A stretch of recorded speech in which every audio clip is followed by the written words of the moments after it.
Today is June 9th, 2025.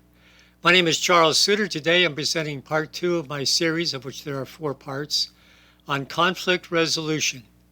My main message is talk out differences without fighting it out.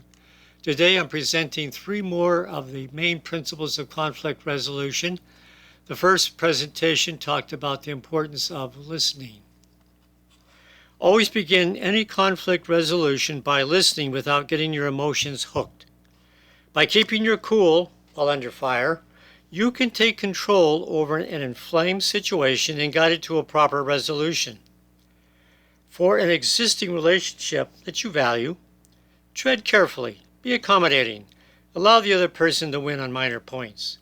However, if the demands are unreasonable on the major points, then counter with assertive responses to protect your own interests.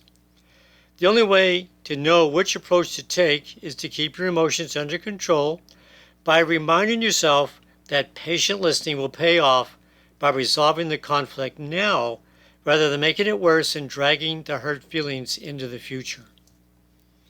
Conflict resolution principle number 4. Again, the importance of clear communication.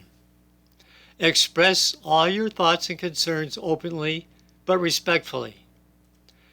Again, always allow the other party to complete their triad, especially if they're emotionally upset.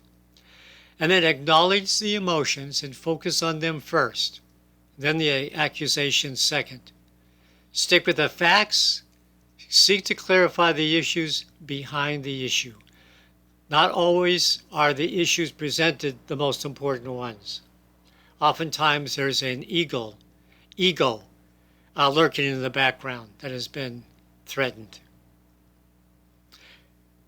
A key to any communication, especially miscommunication and conflictual situations, is clear communication. At least one person in the dispute, ideally yourself, must remain clear-headed and unemotional. If confronted with an accusation, complaints, or verbal attack, you're going to have to stand your ground, but listen and ask directed questions, seeking the issue behind the issues. What really is the heart of the matter? Don't ignore the other person's emotions. Address the emotions first by focusing and defining and maybe even naming them. Here's an example. You seem to be very upset and grieved by something I said or did. Listening and asking questions are the keys to understanding the main issues so you can respond appropriately to the situation.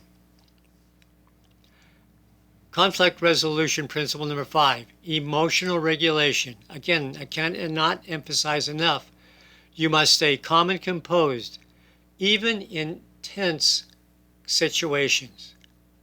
If you can control your emotions, then you can lead the conversation.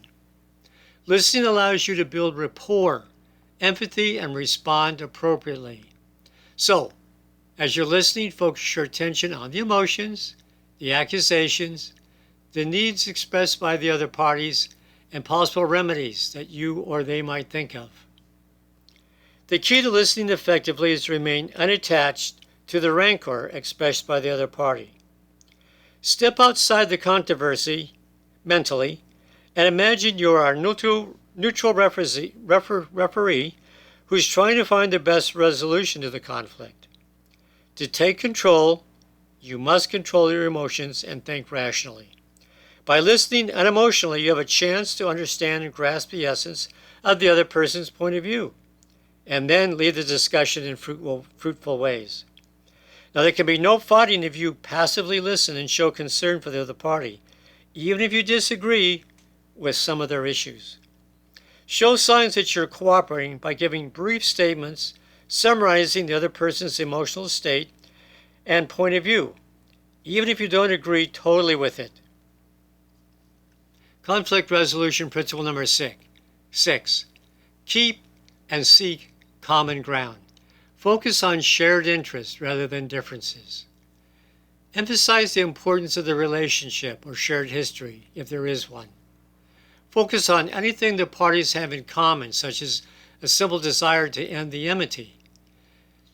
Empathy will build common ground just by listening and showing that you care about the other person, and a shared interest in the conflict resolution. So whatever aspects of the person's point of view you agree with, state it sincerely. For established relationships, emphasize your common ground and emphasize your desire to mend fences to maintain good relations. The more common ground you can identify and emphasize, the easier the path to repair the relationship. Make offers of goodwill with your willingness on your part to resolve the other person's complaints. When all sides express a willingness to work together, to work out their differences, the road to compromise is open to a resolution. Now, my final message: become a peacemaker to avoid and resolve social conflicts. A critical aspect of reaching a resolution and to ending any conflict is your willingness to become a healing agent and leading the conversation towards a workable compromise. You need not be a doormat for the other person to vent his emotions, so don't hesitate to speak up for yourself, but if in doubt, listen first and talk second. You might need to interject your point of view at an appropriate time to show that there are other ways to view the situation. You must emphasize that misunderstandings happen, even to the best of people. People make mistakes.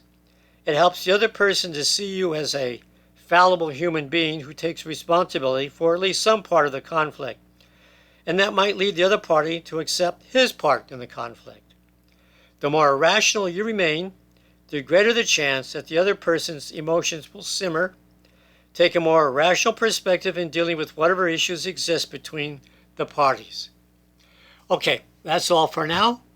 Remember to stay positive and stay tuned. There's 2 more presentations on conflict resolution coming up. For now, stay happier, healthier, and live longer.